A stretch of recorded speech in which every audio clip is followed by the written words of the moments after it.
Imagine you're buying your dream home. You find a beautiful house. The location is perfect, the rooms are spacious, the price fits your budget. But during the inspection, you discover that the foundation has serious structural damage. Would you ignore it because the house has a beautiful kitchen?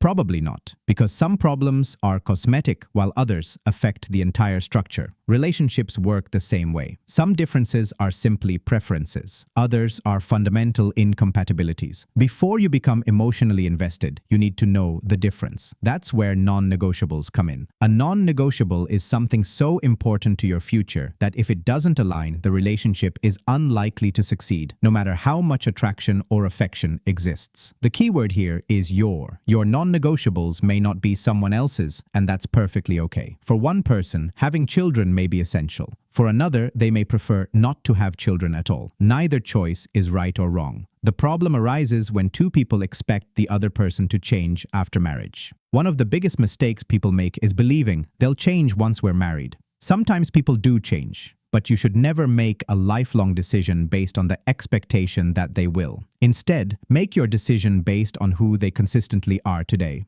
So, what should be considered a non-negotiable? Let's look at some of the most common examples. Do both of you want children? If one person dreams of becoming a parent and the other is certain they do not want children, love alone cannot solve that difference. What about honesty? Everyone makes mistakes, but if someone repeatedly lies, hides important information, or avoids accountability, trust becomes difficult to build. How about respect? Disagreements are normal, disrespect is not. If someone regularly insults you, controls your decisions, ignores your boundaries, or makes you feel unsafe, those are not small issues to overlook. Financial responsibility is another example. You don't need identical incomes. You don't need identical spending habits. But you do need openness about debts, financial commitments, and basic attitudes toward money. Hidden financial problems often become relationship problems. Think about family expectations. Do you expect to live independently after marriage? Does the other person expect to live with parents? Neither choice is wrong. But if both people have completely different expectations and neither is willing to compromise, it's better to discover that before marriage than after. The same applies to career goals, religious beliefs, lifestyle choices, health-related decisions, and many other important topics we'll cover later in this course.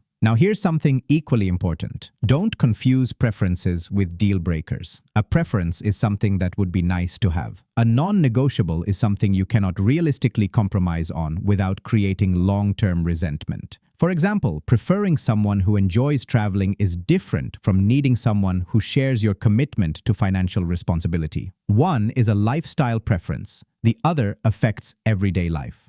Many people create long lists of ideal qualities. I want someone who likes the same movies. I want someone with the same hobbies.